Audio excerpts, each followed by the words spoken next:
Dear student, good evening all of you. So guys, एक और topic में आप सभी का स्वागत है। टॉपिक यहाँ पे देख सकते हैं गाइस, यूएसए भारत को टुकड़े टुकड़े में तोड़ना चाहता है यहाँ पे। जी हाँ, यही यूएसए डोनाल्ड ट्रंप जो पावर में आया है और वो चर्चा का विषय होता है यहाँ पे। और आज इनके द्वारा कुछ इसी तरह का स्टेटमेंट दिया गया। काफी कुछ आज के सेशन में हम आप लोग के बीच बताएंगे। और दिल थाम के रहिए, 4 साल तक कुछ न कुछ ऐसा काम करता रहेगा, चाहे भारत के काफी नजदीकी होगा, चाहे भारत से काफी दूरियां ही देखेगा।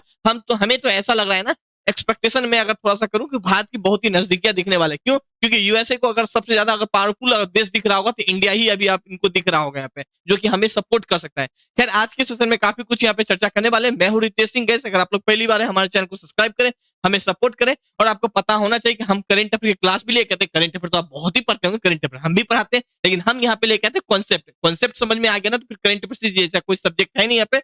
नाउ थोड़ा आगे देखें तो यहाँ पे देख सकते हैं, George Soros use to USAID एक ऑर्गेनाइजेशन है जो कि यूएसए के द्वारा, जो कि फंडिंग प्रोवाइड करता है काफी सारे देश को, काफी सारे एनजीओ को। अगर आपको भी फंडिंग चाहिए तो ये फंडिंग प्रोवाइड करता है यहाँ पे। खैर, इनके बारे में तो आगे देखें। ग्रांट टू डिसस्टेबल्स India, Bangladesh and other nation report claim किया गया यहाँ पे। सोच सकते हैं यहाँ पे बांग्लादेश का स्थिति क्या हुआ था।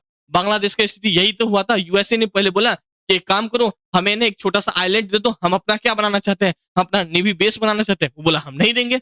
हुआ क्या? बांग्लादेश का स्थिति, बांग्लादेश का स्थिति डिस्ट्रॉय हो गया। वहां का नेता जो प्रधानमंत्री था उनको छोड़ना पड़ा यहाँ पे। खैर, थोड़ा आगे और बात करने वाले हैं तो यहाँ पे देख सकते USAID funded outfit to break India. मतलब जो यूएसआईडी हम बताए थे, एक ऑर्गेनाइजेशन है, यूएसए का ऑर्गेनाइजेशन है। और ये किस लिए देते थे? इंडिया को टुकड़े टुकड़े में बांटने के लिए पैसा दिया जाता था। यहाँ पे देखिए, भारत के टुकड़े टुकड़े करने के लिए खर्च कर रहे थे कितना? 5,000 करोड़ रुपया। भाई 5,000 करोड़ में से हम चाह रहे हैं कि हम आप लोग देख रहे हो, काश 1,000 करोड़ रुपया ही दे देते ना तो हमें बहुत खुशी मिलता है यहाँ पे। लेकिन ये 5,000 करोड़ रुपया भारत को टुकड़ा टुकड़ा करने के लिए। आपको लगता है मोदी जी उन्हें छोड़ देंगे? मोदी जी छोड़ेंगे नहीं, उसे लपेट डालेंगे यहाँ पे। लेकिन फंडिंग देने का एक ही उद्देश्य होता है। कहीं भी आपको कोई फंडिंग दे रहा है, पैसा दे रहा है, 4 रुपया, 10 रुपया, 1,000, 10,000, या नेताजी जब फंडिंग देता है तो उद्देश्य एक ही चीज रखता है कि हाँ, तुम हमारे पीछे चलो, हम जो बोलेंगे वो करो। बोलना पड़ेगा नेताजी जिंदाबाद, नेताजी जिंदाबाद। फिजूल में कोई नहीं करता है, तो कुछ न कुछ उद्देश्य होता है तो ही आपके आगे पीछे घूमते हैं यहाँ पे। तो यूएसए जब फंडिंग देता था ना तो उनका एक ही उद्देश्य था यहाँ पे कि जो चीज हम बोल रहे हैं वो चीज आपको होना चाहिए, मतलब हमारे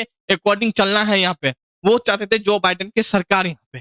खैर, ये फंडिंग किसको दिया जाता है? राजीव गांधी फाउंडेशन को पैसा मिला है या नहीं मिला है वो तो खैर दूर की बात है। ये आरोप लगाया गया किसके द्वारा? तो बीजेपी के सांसद ने ये आरोप लगाए हैं यहाँ पे, ठीक है। और फंडिंग में ये भी जनाब प्रोवाइड करते थे यहाँ पे। खैर, थोड़ा आगे और बात करने के, साल 2020 में 8.32 मिलियन करोड़ रुपया दिया गया यहाँ पे। फ्री में देता है यहाँ पे, ब्याज वगैरह कुछ नहीं। पैसा लो, ठीक है, नाला बनाओ, घर बनाओ, जो बनाना, मतलब जहां भी पैसा खर्च करना है, मतलब लगना चाहिए कि वहां बहुत दिक्कत है खाने पीने में, जो भी चीज चाहिए इनको यूज कर सकते। इंडिया काफी सारे एनजीओ वगैरह का प्रोवाइड करवाता था यहाँ पे। जाहिर सी बात है, जो बोलेगा वो तो बात मानना पड़ेगा यहाँ पे। तो फंडिंग देने का भी कुछ ना कुछ उद्देश्य होता है। फिजूल में कोई कुछ नहीं देता यहाँ पे। मैं 12 बोला, फंडिंग और लॉट ऑफ ज्यादा हो तो कुछ ना कुछ एक्सपेक्टेशन होता है। बिना एक्सपेक्टेशन के तो कोई दुनिया ही नहीं है यहाँ पे, दुनिया अधूरा है यहाँ पे। सो यूएसएआईडी के बारे में बात करने वाले, ये अमेरिका के संसद हो, काफी सारा बिजनेसमैन हो, और भी सारा फंडिंग देता है। और ये फंडिंग कहाँ पे खर्च होता है? तो हेल्थ में, एजुकेशन में, आर्थिक विकास में, लोकतंत्र, गवर्नेंस, काफी सारा जगह पे ये फंड प्रोवाइड करता है। काफी सारे, लगभग 100 से भी ज्यादा देश को ये फंड देते हैं यहाँ पे। जिनको भी जो होते हैं उनको प्रोवाइड करते हैं, चाहे वो अफ्रीका कॉन्टिनेंट हो, एशिया हो, यहाँ पे लैटिन अमेरिका या मिडिल ईस्ट का कंट्री हो, यहाँ पे सभी को ये प्रोवाइड करते हैं सरकार, एनजीओ। जिनको भी चाहिए, आपको भी चाहिए, आपको भी दे सकते हैं। लेकिन यूएसए जो बोला है करना पड़ेगा। यूएसए बोला कि भारत में विरोध ना लगाओ, मोदी विरोध नारा लगाओ, हम पैसा देते हैं यहाँ पे तो आप भी लगाओ। क्यों? क्योंकि पैसा पैसा ये नहीं होता ना। आप क्यों जाते हैं रैली वगैरह में? बहुत कम, हाँ, कुछ इंसान होते हैं जो आ, अपने एक इमोशन जुड़ा होता है तो जाते हैं, मगर मैक्सिमम देखोगे यहाँ पे, मैक्सिमम क्या, काफी सारा, हम भी कॉलेज में थे तो हमें भी आए थे कि भैया हम आपको 1,000 रुपया दे रहे हैं, आप आइए थोड़ा सा।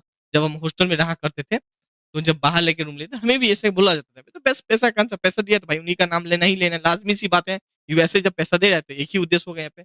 सो कुछ यही सब था गाइस। आगे भी कुछ अपडेट होगा तो हम आप लोग के बीच लेके आते रहेंगे। सो मेरे साथ बने रहे, हमारे चैनल को सब्सक्राइब कीजिएगा। एंड गाइस, करंट अफेयर के क्लास नहीं ज्वाइन किए तो आप लोग जरूर ज्वाइन कीजिएगा।